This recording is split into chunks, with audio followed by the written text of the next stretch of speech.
সত্যি বলতেছি, এই বাংলাদেশের প্রশংসা না করলে খুবই অন্যায় করা হবে। আমি এই বাংলাদেশের কথা বলছি এই কারণে, আমি বেঙ্গালুরুর সেই ম্যাচটার কথা মনে পড়ে যায়। মাহমুদুল্লাহ রিয়াদ এবং মুশফিকুর রহিম 3 বলে 2 রান করতে পারেন নাই, এবং সেই ঘটনাটারই আজকে জন্ম হয়েছিল। বাট ঘটনাটা ওভারকাম করা গেছে। হয়তো সেটা টিম ইন্ডিয়া ছিল, হয়তো এটা টিম শ্রীলঙ্কা। বাট চিন্তা করতে হবে মাহমুদুল্লাহ রিয়াদ এবং মুশফিকুর রহিমের তুলনায় এরা কতটা অনভিজ্ঞ ছিল। সো ওই জায়গা থেকে পার্সপেক্টিভ থেকে চিন্তা করলে আপনাকে এটা মেনে নিতেই হবে, এই জয়টা স্পেশাল কিছু। এই জয়টা অনেক কারণে স্পেশাল, বাট কী কী কারণে স্পেশাল সেই ব্যাপারগুলো নিয়ে একটু কথা বলার চেষ্টা করব। আমার চ্যানেলে ফুটবল ফ্যান ফলোয়ার হয়তো বেশি থাকতে পারেন, বাট ক্রিকেটটা যেহেতু করতেছি একটু দেখেন। ক্রিকেটটা তো আমাদেরই খেলা, আপনারা তো দেখেনি সবাই। যাক, শুরু থেকে যদি আমি বলি, আমি নুরুল হাসান সোহানকে যখন স্কোয়াডে দেখি নাই, আই ওয়াজ ট্রুলি ডিসঅ্যাপয়েন্টেড। আমার কাছে মনে হয়েছিল যে নুরুল হাসান সোহান টিমে একটা এক্সফ্যাক্টর, একটা আশীর্বাদ টাইপের হয়ে আসে সবসময়। সো আমি এটা ডিসঅ্যাপয়েন্টেড ছিলাম। সাইফকে যখন সাইফুদ্দিনের কথা বলছি, যখন নেওয়া হয় নাই, ওইটা আমি ডিসঅ্যাপয়েন্টেড ছিলাম। আমার কাছে মনে হয়েছিল শরীফুলের জায়গায় সাইফুদ্দিনকে নেওয়া যাইতো, এবং শরীফুল বেধড়ক পেটানি খাইছে। ওভারঅল এই নিয়ে খেলা দেখতে বসলাম, যখন মোটামুটি রান চেপে রাখা হয়েছে, মনে হচ্ছে যে না একটা পজিশন আছে। বাট দাসুন সানাকাশে যখন পিটানো শুরু করলো, বেধড়ক পিটানো শুরু করলো, তখন আমার কাছে মনে হলো এই ম্যাচ জেতার কোনো চান্স নাই। আগের ম্যাচের হিসাবটা আরও বেশি চলে আসলো। বাট স্টেটমেন্ট তখনও বাকি। আমি তামিমকে বলবো যে আসলে খেলাকে আর একটু শিখে খেলতে আসা উচিত কিনা, এটা একটু তামিম ভাবুক। কারণ আমার মনে হয় সে একটু বেশি পাকনামি করে, এত কম বয়সে এত পাকনামি ভালো না। ওই সময়ই তাকে তুষারাকে ডাউন দিকে এসে মারতে হবে, আবার লেফট হ্যান্ডার, এবং যেখানে হচ্ছে যে ইনসুইং করে বল ঢুকাচ্ছে হচ্ছে তুষারা, লেফট হ্যান্ডারের ক্ষেত্রে আরও বেশি ইনসুইং করে। সো ওই জায়গাটাই কেন জানি আমার মনে হয়েছে যে বোকামি করছে। দেন সাইফ হাসান স্টেটমেন্ট করতেছেন, এবং যেভাবে সে অ্যাটাক করছে, aggressiveness, down the wicket, upper shot, তারপরে mid wicket, long off, wagon হুইলের চারিদিকে শট খেলছে ভাই। ট্রাস্ট মি, এই ছেলেটাকে আমি কখনোই দেখতে পারতাম না।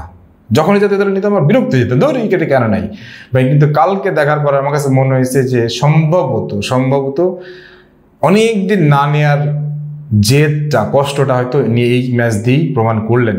বাট এটাই ভালো, দাগ থেকে যদি ভালো কিছু হয় সেটাই ভালো। সো সাইফ হাসান ভাই, ইউ আর অ্যাবসলিউট বিউটি, ধরে রাখেন। আপনারা তো একটা ম্যাচ ভালো খেলে পরের ম্যাচে হারা যায়, ধরে রাখেন এটা। লিটন দাস মোটামুটি তথাকথিতভাবে যেভাবে ফর্মে আছেন, মোটামুটি খেলে গেছেন। আরেকটু আমি লিটন দাসের কাছে একটু ম্যাচুরিটি ইনিংস আশা করছিলাম, বিশেষ করে যেই আউটটা হয়েছে এটা একটা জাস্ট উইকেট দিয়ে আসা টাইপের, এটা আমার কাছে ভালো লাগেনি।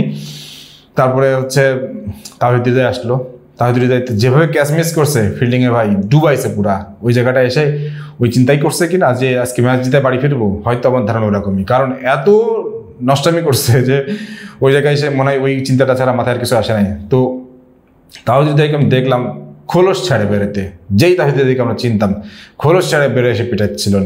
এবং ট্রাস্ট মি, কালকের ম্যাচে সবচেয়ে বেশি পজিটিভ যেটা আমার কাছে মনে হয়েছে অ্যাগ্রেসিভনেস। ভাই টি-20তে আপনাকে ম্যাচ জিততে হলে অ্যাগ্রেসিভ হইতে হবে। হ্যাঁ, অ্যাগ্রেসিভনেসটা এমনটা না যে আপনি ল্যাংটা হয়ে যাবেন। অ্যাগ্রেসিভনেসটা যেমন আপনি দেখেন, খেয়াল করেন মিডল ওভারগুলোতে চাপ পড়ে নাই কেন? সবসময় 1-2 সিঙ্গেলের প্রতি তারা খেলে গেছে। যখন মারা বল আসছে মেরে দিছে। এই যে সিঙ্গেলগুলো বের করছে, ওভার প্রতি 6 রান 7 রান করে বেড়ে গেছে। ম্যাচের কখনো রান রেট 12-11-13-তে পৌঁছাই যায় নাই, সবসময় 8-9-এর কাছাকাছি ছিল। সো ওই জায়গাটাই পরবর্তীতে যখন তারা সুযোগ পাইছে, যে ফিফথ বলারকে যখন নিয়ে আসছে, তখন যেই ওভারটা মিটাই নিছে। সো এটাই গেম, এটাই হচ্ছে টি-20 ক্রিকেট, এটাই ক্রিকেট।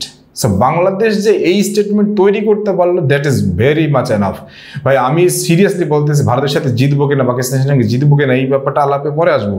বাট আজকে একদম মন খুশ করে দিয়েছে ভাই, আমাদের দর্শকদের একদম মন খুশ করে দিয়েছে। এত সুন্দর ইকুয়েশনাল জেতা আমার কাছে মনে হচ্ছে অনেক দিন বাদে দেখলাম ভাই।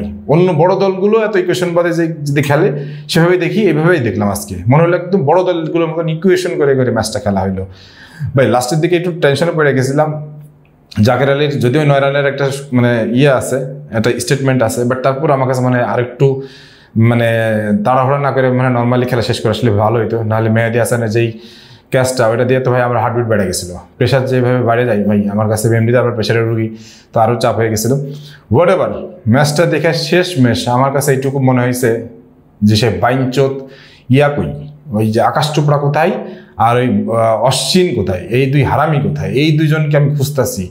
বাংলাদেশের মানে আতহার আলী খানের ধারাবাহিকতে কিচ্ছু হয় না, সিরিয়াসলি কিচ্ছু হয় না। এটা একটা স্পেশাল পর্ব করব, ওখানে বলবো কেন কিচ্ছু হয় না।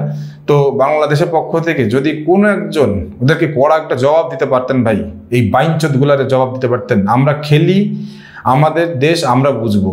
আপনারা এত নোংরাভাবে অ্যাটাক করে কথা বলবেন না। ইন্ডিয়ানরা যে বাংলাদেশকে নোংরাভাবে অ্যাটাক করেন ভাই, এই অ্যাটাকগুলো জীবনও করা বন্ধ করে দেন। কারণ আপনার দেশ আপনাদের, আমাদের দেশ আমাদের। আমরা কারোর টাকায় চলি না, আমরা আমাদের মতো করে খেলতে আসছি, আমরা কাউকে গনায় ধরি না। সো হোয়াট এভার, এই ম্যাচটা দেখে আমার কাছে মনে হলো নতুন বাংলাদেশ, এই বাংলাদেশের যদি একটু প্রশংসা না করি সেটা অন্যায় হবে। আপনাদেরকে মতামত জানাই দিন। সব ভালো থাকেন, সুস্থ থাকেন। আল্লাহ হাফেজ।